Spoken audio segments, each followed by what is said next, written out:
अस्सलाम वालेकुम दोस्तों, उम्मीद करता हूं आप सब खैरियत से होंगे। दोस्तों, आज की इस वीडियो में सऊदी अरब की कुछ ज़रूरी और बड़ी खबरें आप लोगों के साथ में शेयर करने वाला हूं, तो वीडियो को पूरा ज़रूर देखें ताकि पूरी जानकारी आप लोगों को मिले। आज की इस वीडियो में दो बहुत ही ज़रूरी खबर आई है सऊदी हुकूमत की तरफ से यहाँ पर काम करने वाले गैर मुल्कियों के लिए। तो पहले ये दो अपडेट आप लोगों के साथ में शेयर कर देता हूँ। देखिए, सऊदी हुकूमत की तरफ से इस अपडेट के बारे में पहले भी बताया जा चुका है, लेकिन इतना खुलकर चेतावनी कभी नहीं दी गई थी। तो वीडियो को स्किप नहीं करना है, क्योंकि इसमें कई बातें बताई गई हैं जो मैं आपको एक एक करके बताऊंगा। तो देखिए, सबसे पहले इन्होंने बताया है कि अगर कोई इदारा, कोई कंपनी, कोई कफील अपने पास इल्लीगल वर्कर रखता है, यानी गैर कानूनी वर्कर रखता है, तो उस कंपनी के ऊपर 1 लाख रियाल का जुर्माना, इसके अलावा 5 साल के लिए वो कंपनी कोई भी वर्कर का वीजा जारी नहीं करा सकती है। अब ये इल्लीगल वर्कर कौन है? आप ये मत सोचिए कि जिनके पास इकामा नहीं है या जिनके ऊपर हुरूब लगा है तो सिर्फ यही लोग इल्लीगल हैं। इसके अलावा कुछ लोगों के पास इकामा भी रहता है और उनको हुरूब भी नहीं लगा हुआ होता है,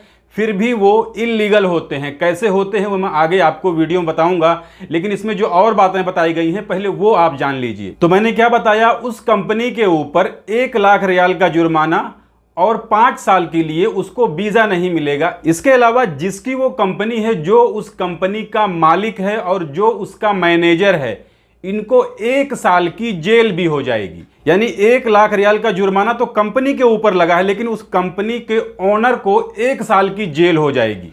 वहीं दूसरी तरफ सेम कंडीशन उन पर भी लागू हो जाएगा जिन कंपनियों के वर्कर दूसरी जगह काम करते हैं। यानी वो जिस कंपनी में आए हैं, जिस कंपनी का उनका इकामा है, वीजा है, उस कंपनी को छोड़ के दूसरी कंपनी में काम कर रहे हैं, चाहे उनके कफील ने उनको आज़ाद छोड़ दिया हो या उनकी कंपनी ने उनको बाहर छोड़ दिया हो, तो उस कंपनी के ऊपर सेम यही जुर्माना लगाया जाएगा। इसके अलावा इसमें एक बात इन्होंने और बताई है कि अगर गलती से उस कंपनी का जो मैनेजमेंट है, जो मैनेजर है, वो गैर मुल्की निकला, यानी वो सऊदी नहीं है, गैर मुल्की है, तो उसे भी डिपोर्ट कर दिया जाएगा, यानी मुल्क बदर कर दिया जाएगा, ब्लैक लिस्ट कर दिया जाएगा।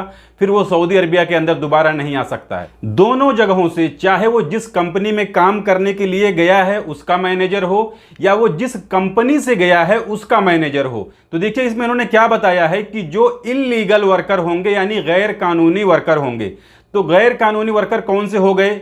जिनके ऊपर हुरूब लगा है, जिनके पास इकामा नहीं है, जो अपनी कंपनी को छोड़ करके दूसरी कंपनी में काम कर रहे हैं। इसके अलावा जिनके पास इकामा भी है और उनके ऊपर हुरूब भी नहीं लगा है, लेकिन अगर वो अपनी कंपनी को छोड़ करके दूसरी कंपनी में काम कर रहे हैं तो वो भी इल्लीगल माने जाएंगे। इसके अलावा दूसरी अपडेट भी जान लीजिए। देखिए, दूसरी अपडेट भी मैं आप लोग को एक एक स्टेप करके बताऊंगा, तो पूरी वीडियो देखना तो बात समझ में आ जाएगी। तो देखिए, मिनिस्ट्री ऑफ ह्यूमन रिसोर्स की तरफ से कहा गया है कि जो कंपनी येलो जोन में आती है, यानी उस कंपनी का जो निताकात प्रोग्राम है, जो उसकी रेटिंग है वो ग्रीन ना हो करके येलो हो गई है, तो उस कंपनी के नए वर्करों का वर्क परमिट ही नहीं बनेगा। यानी जब हम और आप किसी कंपनी में काम करते हैं तो इकामे के साथ साथ हमारा वर्क परमिट भी बनता है। इकामे की फीस बहुत मामूली होती है, सबसे ज्यादा जो फीस होती है वो वर्क परमिट का ही होता है, जिसकी वजह से हमारा इकामा 10-12 हजार रियाल का पड़ जाता है। तो ऐसी कंपनी जो येलो जोन में आ चुकी है, उसके नए वर्करों का वर्क परमिट नहीं बनेगा। तो वर्क परमिट अगर नहीं बनेगा तो आप ये जान लीजिए कि इकामा ही नहीं बनेगा। तो कंपनियों की रेटिंग येलो जोन में क्यों चली जाती है, इसके बारे में भी मिनिस्ट्री ऑफ ह्यूमन रिसोर्स की तरफ से बताया गया है।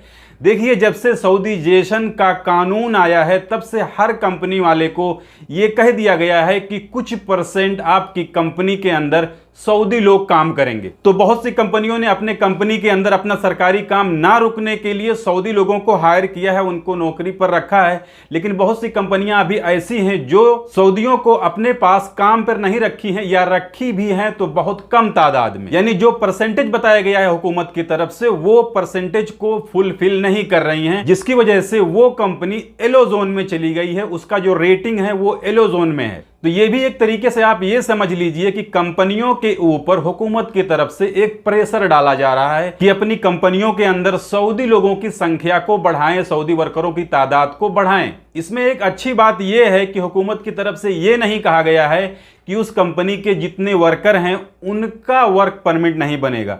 उनका बनेगा, लेकिन जो नए वर्कर हायर करेगी कंपनी, जो नए वर्कर मंगाएगी, उनका वर्क परमिट नहीं बनेगा। इसके अलावा एक जानकारी, सऊदी अरब के अंदर मनी लॉन्ड्रिंग के केस में एक औरत और एक मर्द को गिरफ्तार किया गया है। इसकी स्टोरी मैं आपको बताता हूं।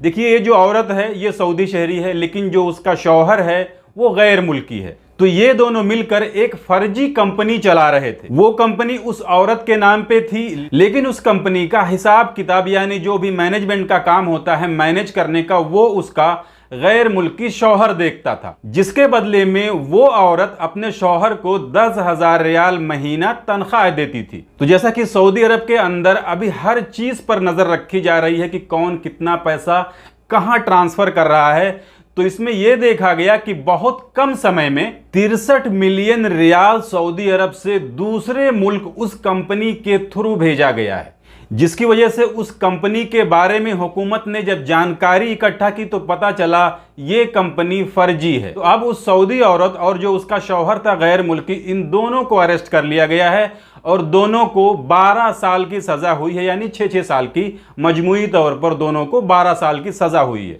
इसके अलावा इनके ऊपर 50 मिलियन रियाल का जुर्माना भी लगाया गया है। इसमें एक बात और कही गई है कि जो जेल की सजा की मुद्दत है उतने टाइम तक वो औरत सऊदी अरब को छोड़कर दूसरे मुल्क में जा भी नहीं सकती, यानी 6 साल तो जेल की सजा है, फिर 6 साल तक वो मुल्क को छोड़कर दूसरे मुल्क भी नहीं भाग सकती। इसके अलावा एक जानकारी इंडिया दिल्ली से आई है। देखिए, दिल्ली में आज फिर एक मंकी पॉक्स का मरीज पाया गया है। तो अब इंडिया के अंदर टोटल 4 मंकी पॉक्स की मरीज की तस्दीक हो चुकी है। और इसमें हैरानी वाली बात यह है कि ये जो चौथा मंकी पॉक्स का मरीज है, इसने कहीं भी दूसरे मुल्क में सफर ही नहीं किया है, यानी उसका कोई ट्रैवल रिकॉर्ड ही नहीं है, फिर भी वो मंकी पॉक्स वायरस से इन्फेक्टेड हो गया है। तो अब इंडिया की जो हेल्थ मिनिस्ट्री है उन्होंने मीटिंग की है। अब इसके ऊपर देखिए ये लोग क्या क्या गाइडलाइंस बनाते हैं। जैसी गाइडलाइंस आएगी मैं आप लोगों को वीडियो के जरिए बताता रहूंगा। तो ये थी आज की इस वीडियो में कुछ ज़रूरी न्यूज़ जिसे मैंने आपके साथ में शेयर कर दी। जानकारी अच्छी लगी है तो वीडियो को लाइक कर दीजिए। चैनल को अगर अभी तक आपने सब्सक्राइब नहीं किया है तो चैनल को सब्सक्राइब करके बेल आइकन को प्रेस करके ऑल पे ज़रूर सिलेक्ट कर लीजिए, ताकि हमारी आने वाली और भी दूसरी नई वीडियो की नोटिफिकेशन मिले। क्योंकि सऊदी अरब में काम कर रहे गैर मुल्कियों से जुड़ी जितनी भी ज़रूरी खबरें होती हैं वो मैं डेली अपने इस चैनल पर वीडियो के जरिए लाते रहता हूँ। तो इस वीडियो में बस इतना ही, मिलते हैं फिर अगली वीडियो में। तब तक के लिए इजाज़त दीजिए। खुदा हाफिज़।